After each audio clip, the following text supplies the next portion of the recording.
कई बार पुरस्कारों के माध्यम से व्यक्ति केंद्र में आता है और एकाएक उसके तमाम सारे अनछुए पहलुओं पर बातें होने लगती है, क्योंकि ओबीसी की राजनीति करने वाली पार्टियां ओबीसी की कुछ चंद जातियों को ही केंद्र में रख के और अपनी बात करती है। सामाजिक न्याय के नाम पर और सेकुलरिज्म के नाम पर राजनीति करने वाली पार्टी के विरोध के साथ उत्तर प्रदेश के पसमानदा मुसलमान लोग भी खड़े हो गए थे, क्योंकि उस समय जो सत्ता में थी पार्टी, उसे सांप्रदायिक कहा जा रहा था। जो लोग यह कहते नहीं थकते थे कि सामाजिक न्याय हमसे है, हम सामाजिक न्याय से नहीं, मतलब कि हम हैं तो आरक्षण है, हम नहीं रहेंगे सत्ता में तो ना आरक्षण रहेगा ना। पिछले दिनों कर्पूरी ठाकुर को भारत सरकार ने भारत रत्न की उपाधि से नवाजा है। वैसे देखा जाए तो कर्पूरी ठाकुर जैसे जननायकों के लिए भारत रत्न और इस तरीके का कोई भी पुरस्कार या सम्मान उनके कद को बढ़ाने में कोई बहुत बड़ी भूमिका नहीं निभा सकता है। लेकिन भारत रत्न देने के बाद से कर्पूरी ठाकुर की जो कद और उनका मूल्यांकन, या ये कह लीजिए कि उनकी जो उपलब्धियों की फहरिस्त है, चाहे वो अपने शिक्षा मंत्री रहने के दौरान जनता के लिए किए गए कार्य के रूप में देखा जाए, या फिर उन्होंने मुख्यमंत्री बनने के बाद जो नीतियां लागू की हो जनता के पक्ष में, उसकी बात की जाए, ये दोनों ही बहुत महत्वपूर्ण हैं। और सबसे बड़ी बात तो यह है कि आज के दौर में जिस सामाजिक न्याय और सांप्रदायिक सौहार्द की जो बात की जाती है, उसकी बीज कर्पूरी ठाकुर ने राजनीतिक और सामाजिक रूप से जो बोई, जिसे उन्होंने पुष्पित किया, पल्लवित किया, वो आज पूरे देश और भारतीय संदर्भों की परख या भारतीय विद्याओं या भारत विशेषज्ञ कह लीजिए, इन सब लोगों के लिए आज अध्ययन का विषय बना हुआ है। कई बार पुरस्कारों के माध्यम से व्यक्ति केंद्र में आता है और एकाएक उसके तमाम सारे अनछुए पहलुओं पर बातें होने लगती है। कर्पूरी ठाकुर एक ऐसा नाम है जिसे भारतीय राजनीति में दरकिनार कर दिया गया था, जिसे हाशिए पे डाल दिया गया था, जिनके बारे में बातें और चर्चाएं जितनी होनी चाहिए वो नहीं होती थी। इसके पीछे जाहिर सी बात है कि तमाम सारे कारण रहे हों या हैं। हम में से बहुत लोग जानते हैं कि इसके पीछे, दरकिनार किए जाने के पीछे का जो मुख्य कारण है वह क्या है। सामाजिक न्याय की बात करने वाली तमाम सारी पार्टियां और उन पार्टियों के नेताओं ने अपने स्वार्थ को ध्यान में रखते हुए हर एक कदम, हर एक बात और हर तरीके की जो उन्होंने कदम बढ़ाई, उसमें कहीं ना कहीं कर्पूरी ठाकुर के शिनाख्त और उनकी जो छाप हो सकती थी उसको दरकिनार किया गया। 1978 के बाद से इस देश में जिस तरीके से संदर्भ की बात की जाने लगी, न्याय की बात की जाने लगी, देश में पनप रहे तमाम तरीके के धार्मिक और सामाजिक सौहार्द और आपसी मतभेद को समझने की कोशिश की जाने लगी, उसके लिए टूल्स तो डेवलप किए गए, लेकिन इसके केंद्र में जिस व्यक्ति ने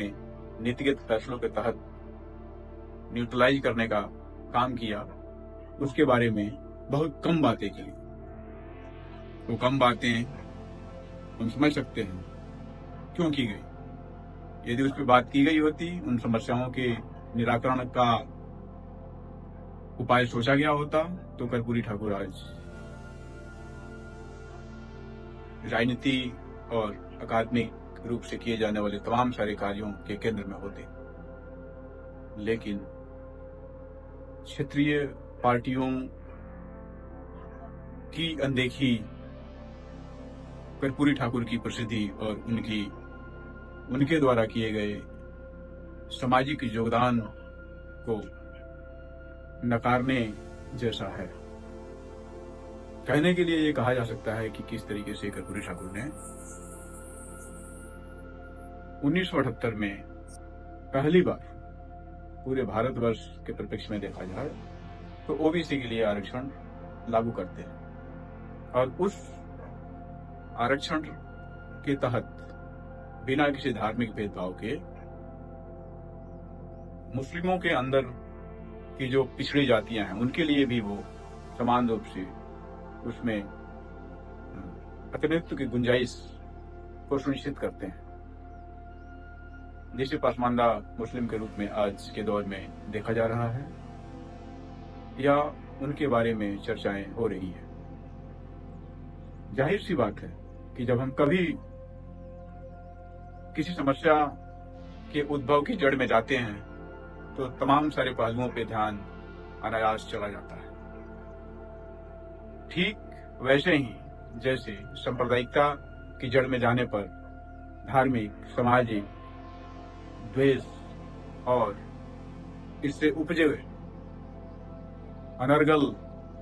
बातों को और अन्यायपूर्ण तर्कों को मद्देनजर रखते हुए हम चीजों को समझने की कोशिश करते हैं, उसी तरीके से सामाजिक न्याय की बात जब भी की जाएगी और उस सामाजिक न्याय में धार्मिक न्यूट्रलिटी की बात की जाएगी, वहां कर्पूरी ठाकुर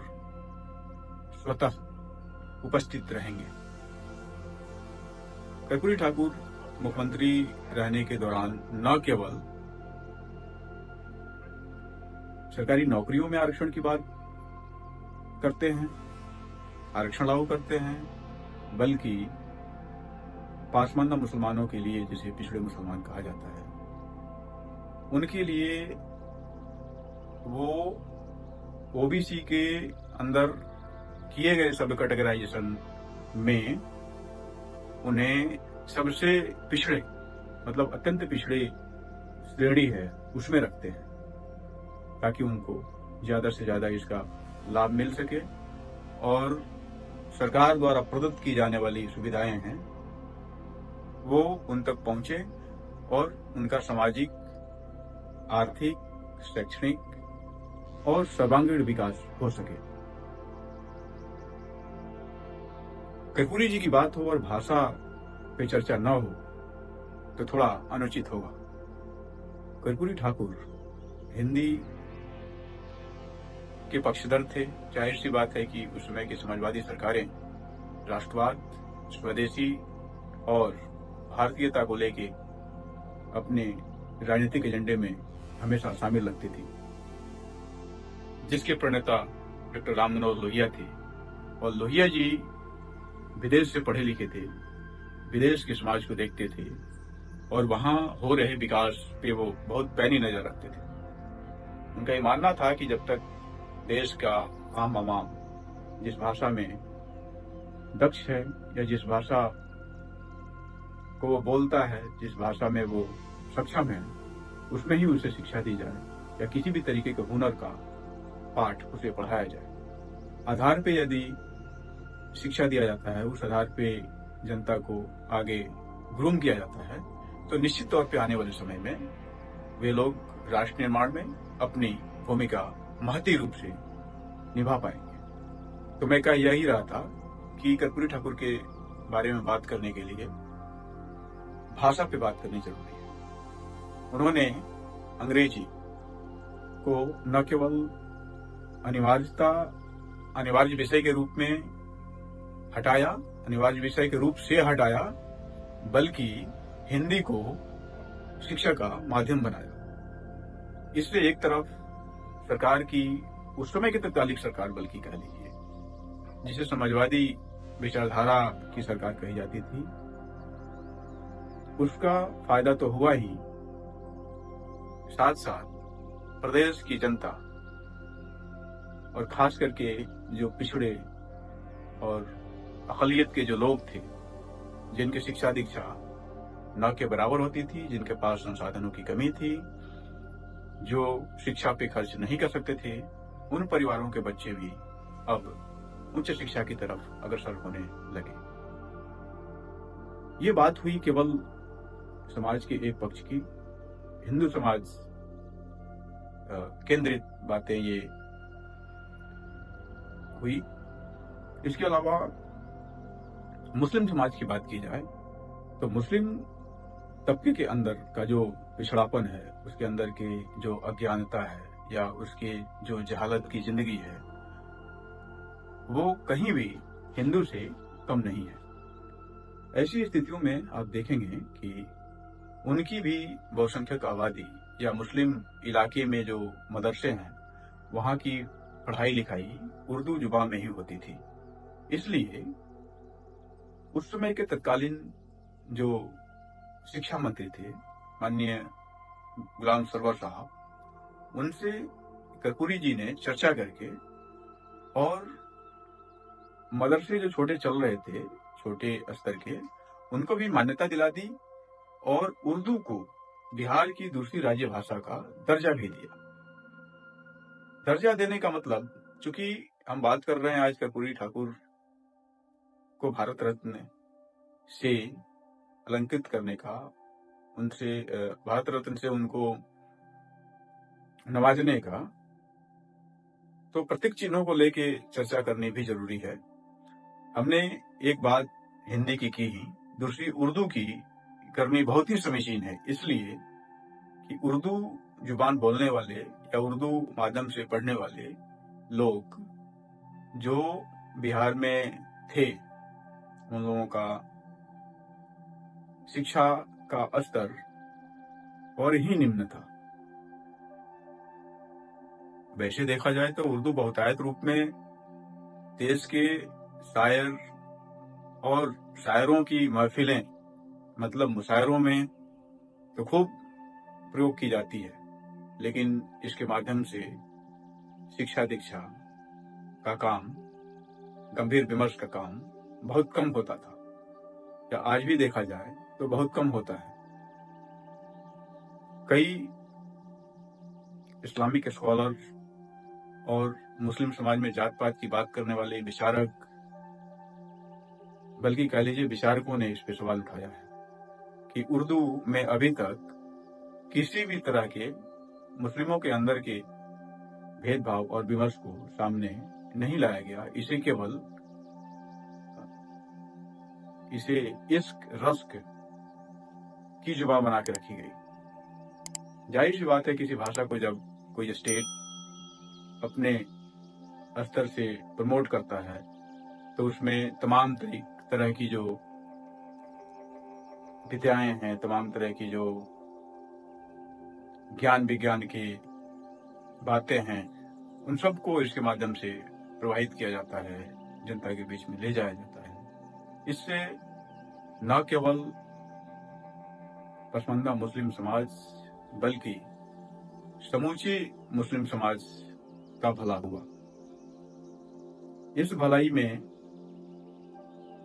उस मुस्लिम धर्म के लोग की भलाई तो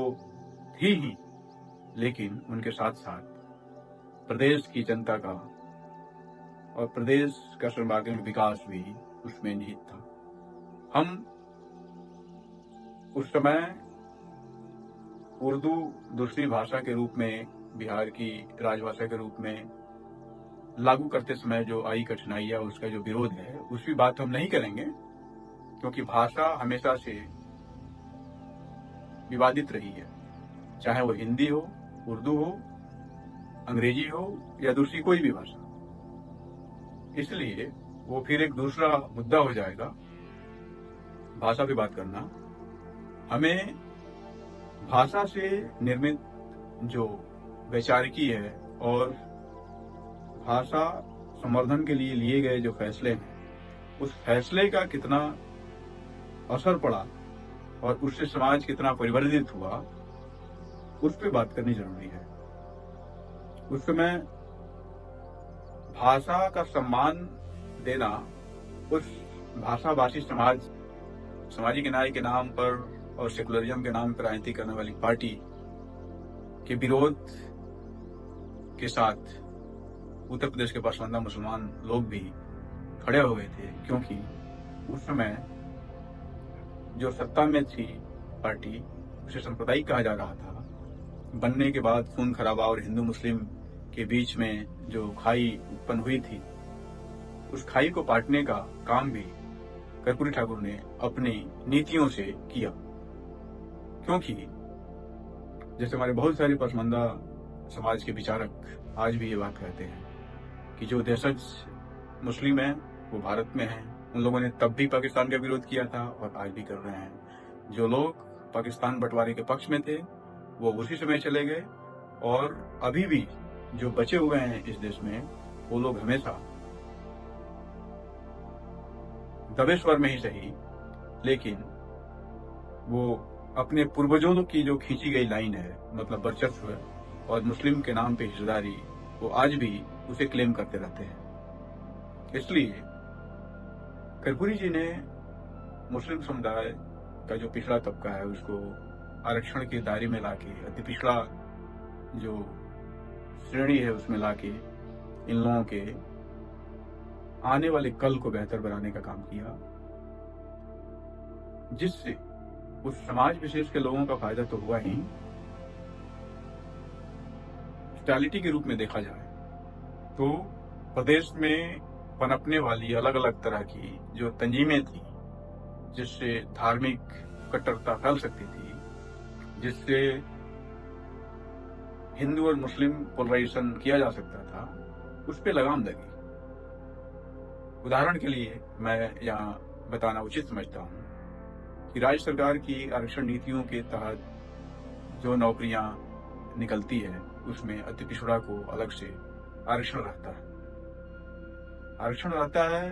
तो उस आरक्षण के माध्यम से अति पिछड़ा में चूंकि पसमानदा मुसलमान भी आते हैं तो उनको नौकरी मिलती है, तो एक तरफ उनका अपना सामाजिक, पारिवारिक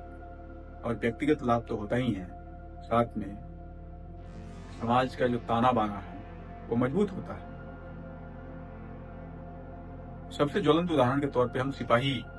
भर्ती को ले सकते हैं। सिपाही की भर्ती होती है तो उसमें न केवल हिंदू पिछड़ा बल्कि मुस्लिम पिछड़ा भी आता है, और वो दोनों एक साथ रह के किसी भी तरीके के असामाजिक तत्वों द्वारा क्रिएट किए जा रहे नोशंस, या ये कह लीजिए कि किसी भी तरीके के दंगे या आपसी भाईचारे को बिगाड़ने की कोशिश करने वाले लोगों को ये लोग अपने स्तर पर ही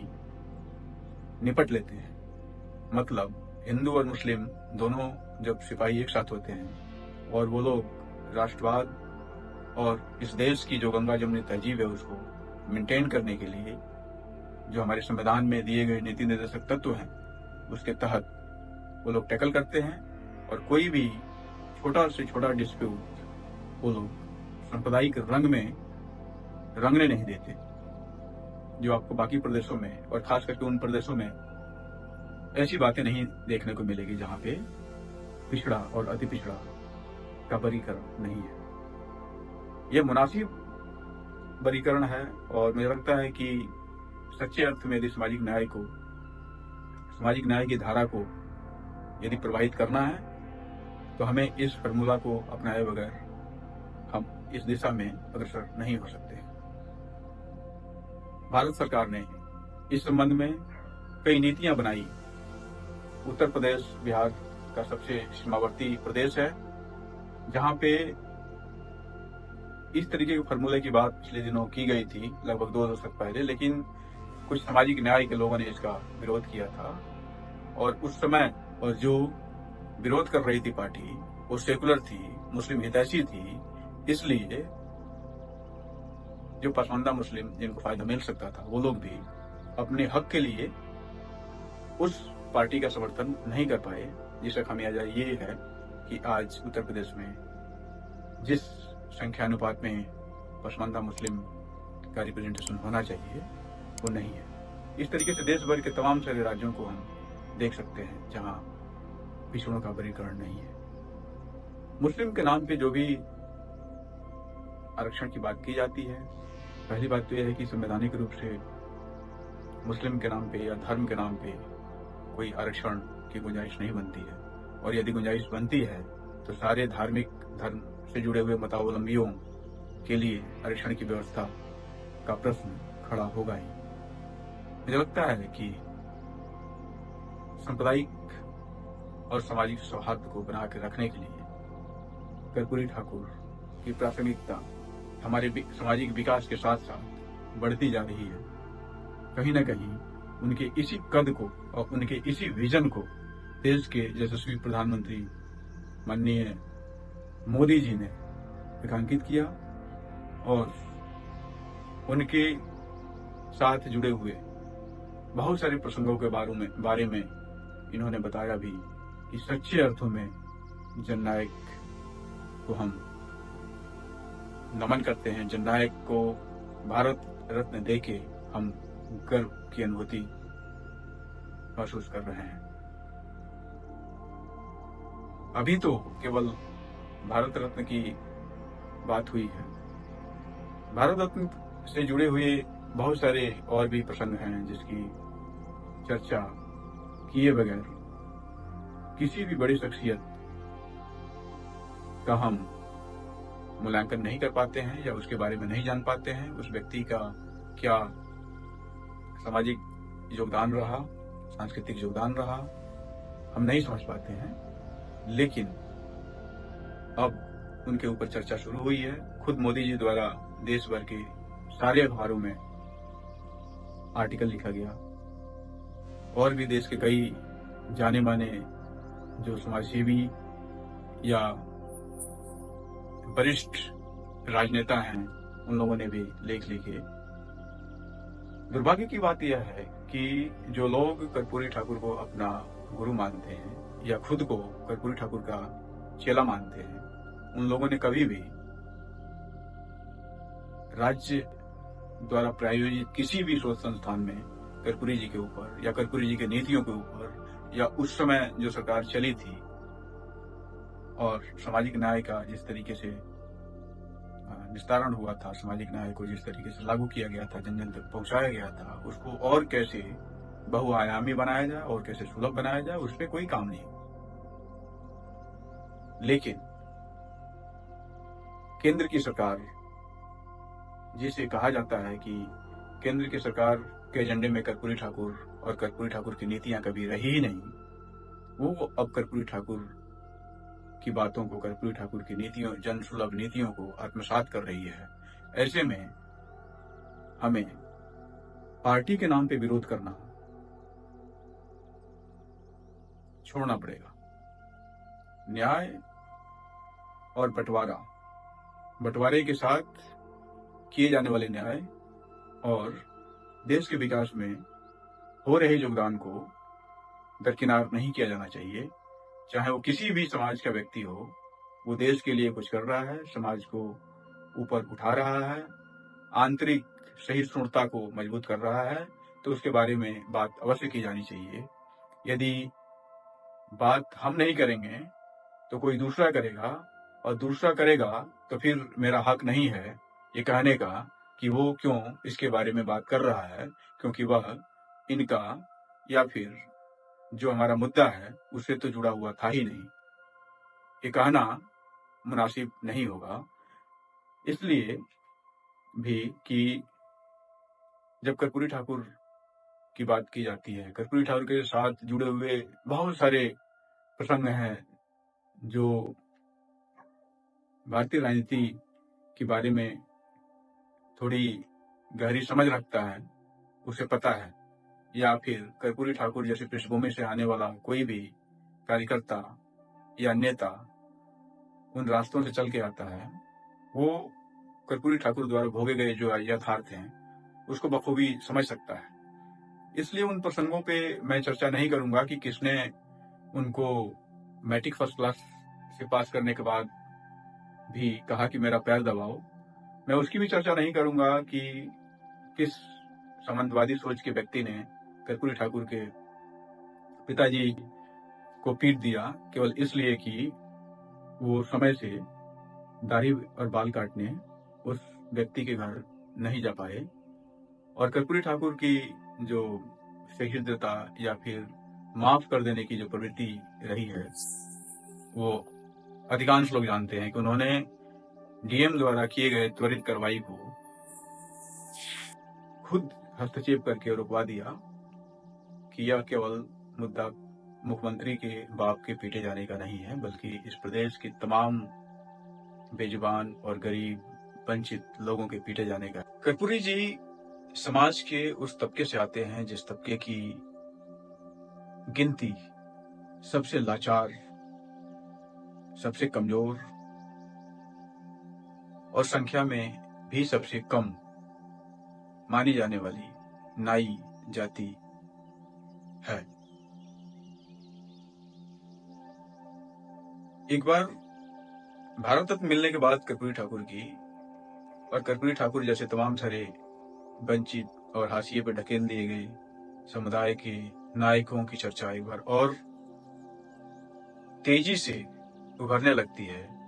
और न केवल समाज विज्ञानियों के लिए बल्कि राजनीतिक शास्त्रियों के लिए भी एक बड़ा प्रश्न खड़ा करती है कि कैसे एक व्यक्ति अभावों में जीकर जब आगे आता है, उसे मौका मिलता है, तो पूरे समाज का काया पलट कर देता है। कर्पूरी जी इसके सबसे बड़े उदाहरण हैं। इसके पहले आप देखेंगे ज्योतिबा फुले, साहू जी महाराज, बाबा साहब अम्बेडकर जैसे तमाम सारे नाम हैं। सबका नाम ले पाना संभव नहीं है क्योंकि उनका अपना अपना दायरा है। उन लोगों ने अपने स्तर पे जो कुर्बानियां दी, उन्होंने अपने स्तर पे जो समाज को मजबूत करने के लिए, राष्ट्र को और समृद्ध करने के लिए उन्होंने जो कदम उठाए, वो उनके ये कह सकते हैं कि उनकी हिम्मत से ज्यादा थी। यदि ऐसा नहीं होता तो ये समझिए कि जो लोग यह कहते नहीं थकते थे कि सामाजिक न्याय हमसे है, हम सामाजिक न्याय से नहीं, मतलब कि हम हैं तो आरक्षण है, हम नहीं रहेंगे सत्ता में तो ना आरक्षण रहेगा, ना ही आरक्षित वर्ग से आने वाले नायकों की बात होगी,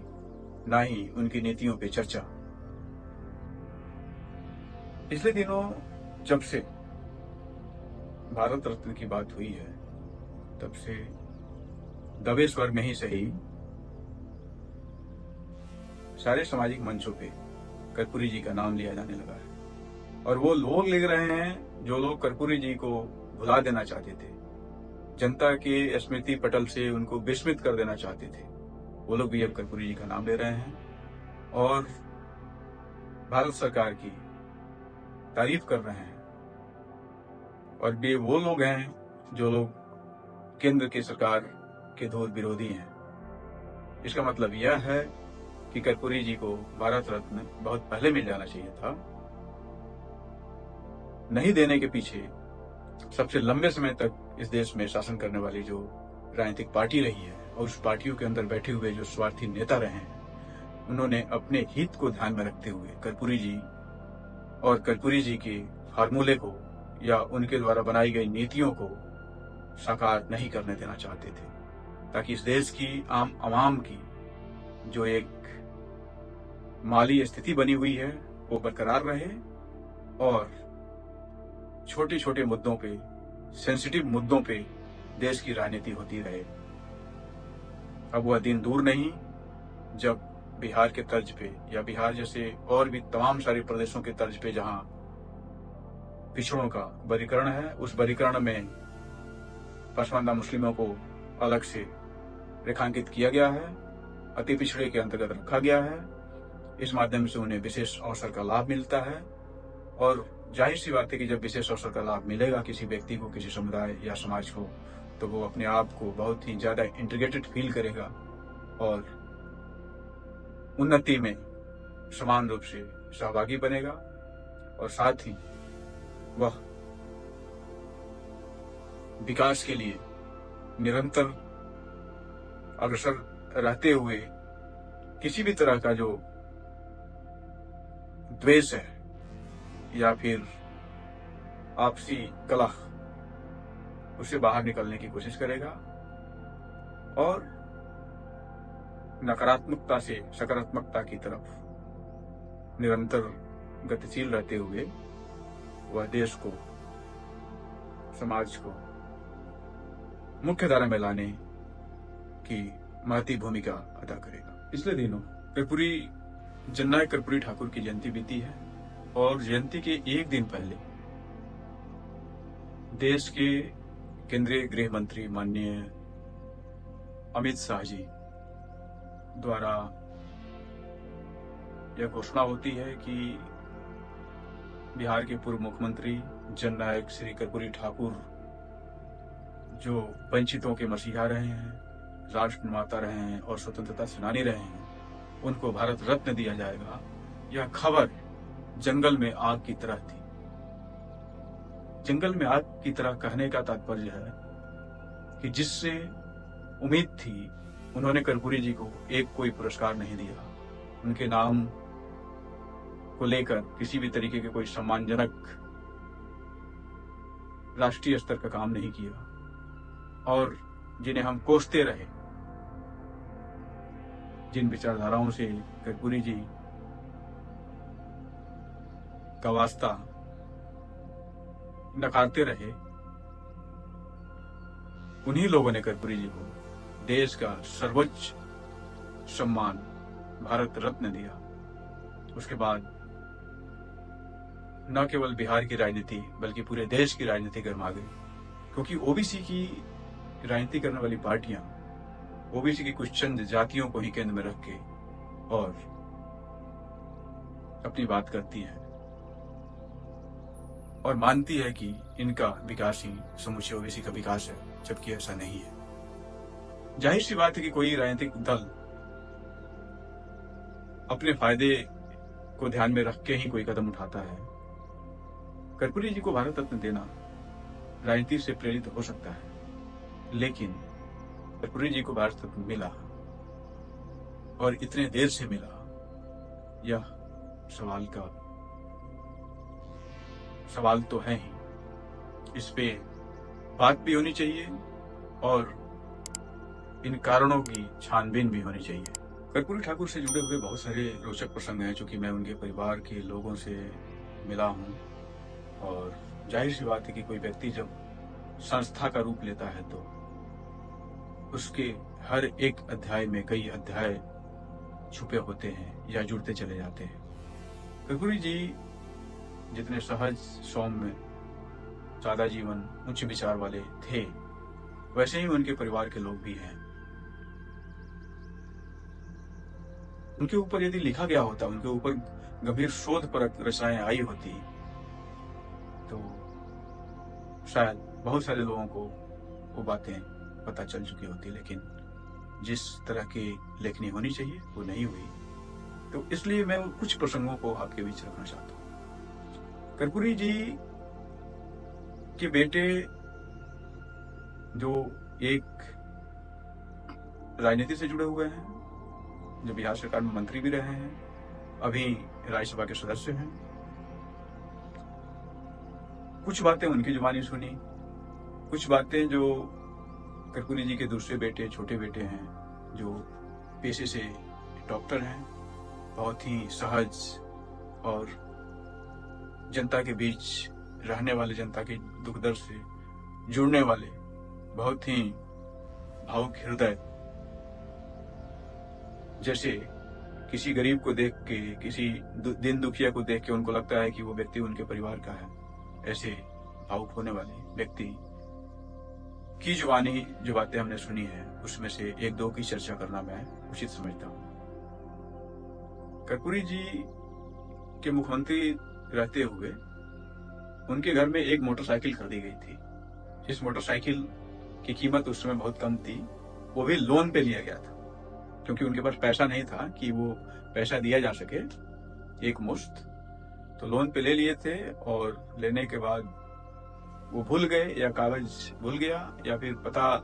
नहीं चला कि इसका जमा हुआ है कि नहीं हुआ है, और बीच में कर्पूरी जी का देहांत हो गया और वो बढ़ता चला गया। बाद के दिनों में उस समय खरीदा गया मोटरसाइकिल की कीमत उन लोगों ने तत्कालिक मोटरसाइकिल की जो कीमत थी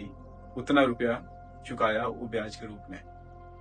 तो हम समझ सकते हैं कि जिस दौर में एक विधायक, MP, MLC